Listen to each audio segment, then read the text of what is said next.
তিনি আমার ছবি তোলার শখ আছে জেনে আমাকে খুব দামি একটা ক্যামেরা উপহার করেন। আমি তো সেই ক্যামেরা চালাতেই পারতাম না, তারপর আমি সেই ক্যামেরা চালানো শিখি। আমরা পুরী বেড়াতে যাই, পুরীতে গিয়ে কয়েকটা ছবি তুলি, তাতে তিনি খুব উৎসাহ দেখান। আর তারপরেই আসে আমার ছেলের বিয়ে। আমার ছেলের বিয়েকে উপলক্ষ করে, ফেস্টিভ্যালকে থিম করে আমি আবার কয়েকটা ছবি তুলি।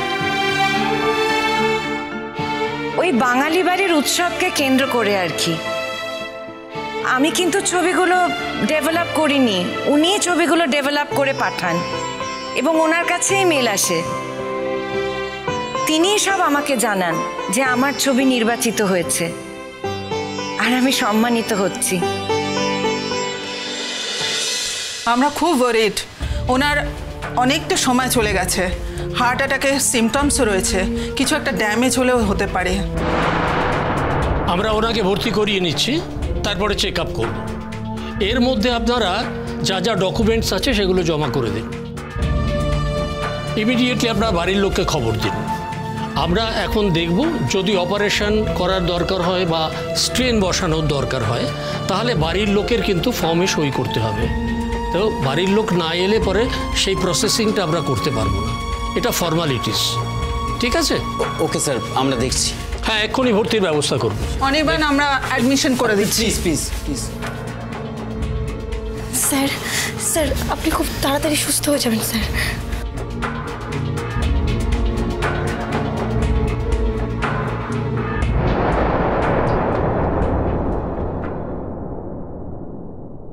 এই স্যারের দাদার নাম্বার আছে? স্যারের দাদার নাম্বার তো আমার কাছে নেই, কিন্তু উনি যে বাড়িতে থাকতেন, মানে ওনার রিলেটিভের বাড়ি, সেই বাড়ির একজনের নাম আর ফোন নাম্বার আমাদের কাছে দিয়েছিলেন।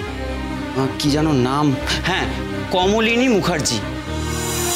ওনার নাম আর ফোন নাম্বার মনে হয় মৃণাল স্যারের কাছে আছে। তুই দাঁড়া, আমি দেখছি। স্যার স্যার কাইন্ডলি একবার এখানে আসুন না। বলছি স্যার, কমলিনী মুখার্জির ফোন নাম্বারটা আপনাদের কাছে আছে? কে কমলিনী মুখার্জি? স্যার, আমাদের স্বতন্ত্র স্যার যে বাড়িতে থাকতেন। না না, আমার কাছে তো নেই, এখানে নেই। আমার মনে হয় অফিসের ডকুমেন্টসের মধ্যে থাকতে পারে। তুমি একবার ফোন করে নিও তো। না না, যেই নাম্বার থেকে ফোন এসেছিল সেটা তো কমলিনী ম্যামের নাম্বার, আর বৌঠার নামটা লিখে উঠেছিল। আমি না এখানে একবার খুঁজে দেখছি, স্যারের দাদার নাম্বার এখানে পাওয়া যেতে পারে।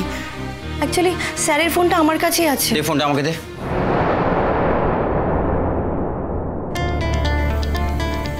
আচ্ছা, স্যারের দাদার নামটা যেন কি?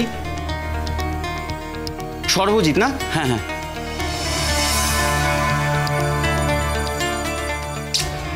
কেউ তো ফোন ধরছে না। আচ্ছা ঠিক আছে, আগে দেখা যাক না ডক্টর টেস্ট করে কি রিপোর্ট দেয়।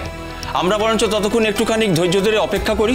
আর আমরা তো স্বতন্ত্র স্যারের ফোন নাম্বার থেকেই ফোন করেছি, নিশ্চয়ই ওনারা ঘুরিয়ে ফোন করবেন। সুতরাং আমাদের এখন ওয়েট করা ছাড়া আর কোনো উপায় নেই। চিরসখা, সোম থেকে রবি প্রতিদিন রাত ৯টায় স্টার জলসায় ও জিও হটস্টারে।